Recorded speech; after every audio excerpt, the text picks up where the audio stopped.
Welcome to Kenton Teaches. Enjoy the video. In this video, I will show how to take nose spray.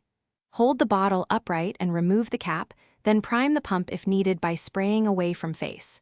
Tilt your head slightly forward, close one nostril with a finger, insert the nozzle into the other nostril, and breathe in gently while pressing the pump once. Repeat in the other nostril if instructed, then wipe the nozzle and replace the cap. Start by sitting upright and ensuring the bottle is primed.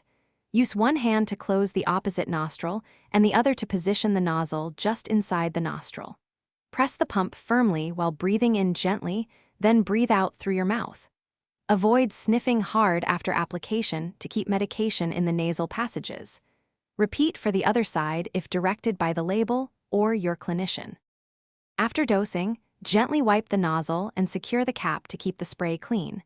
Try not to sneeze or blow your nose hard for a few minutes so the medicine can absorb. If you experience irritation, stop use and consult a clinician or pharmacist. Note dosage limits on the label and do not exceed recommended frequency.